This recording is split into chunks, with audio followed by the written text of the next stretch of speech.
Okey, dalam video ni saya nak ceritakan pasal perbezaan untuk EA dan indikator. Apa beza dia? Kalau korang rasa macam keliru ataupun tak tahu apa-apa kan, bang, indikator dengan EA lain ke? Dia ada lain dia, dan kita kena faham lah kat mana beza dia tu. Cuma cara kita coding dia dan kod dia ataupun API dia adalah sama. Cara dia ataupun function dia tu je yang berbeza. Jadi saya tunjuk dekat Meta Editor tadi kan, korang dah pandai buka benda semua, saya tak nak cerita. Jadi apa beza dia? Ini macam kalau kita buka satu file, bila kita dapat satu file, kita tak tahu ini EA ke ini indikator kan, kita tak tahu. Simple je. Kalau EA dia akan ada on tick, kalau indikator dia akan ada on calculate. So itu sahajalah beza dia. Kalau kita tengok tu on calculate and then bla bla bla bla ni tak kisah.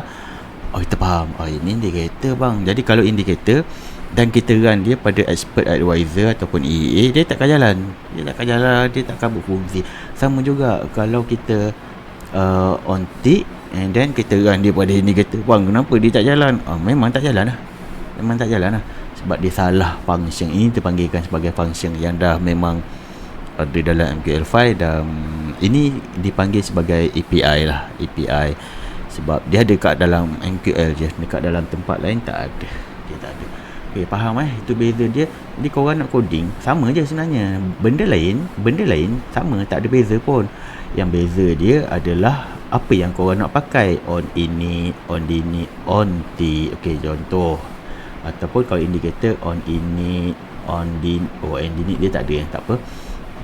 Dia lebih bagus, tak ada pun boleh lah. And then on calculate. So itu je lah apa yang korang kena tahu.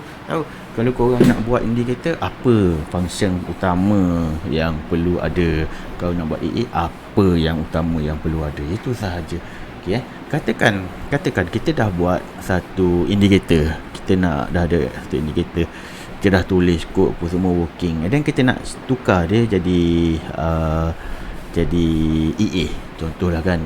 So basically asasnya biasanya, sebab kat dalam ni biasanya dalam ni adalah dia punya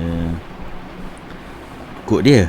Basically kita tukar benda ni je lah, daripada kalau on calculate, kita buang yang ni, kita replace dengan void on tick. Contoh. Okey, contoh macam ni.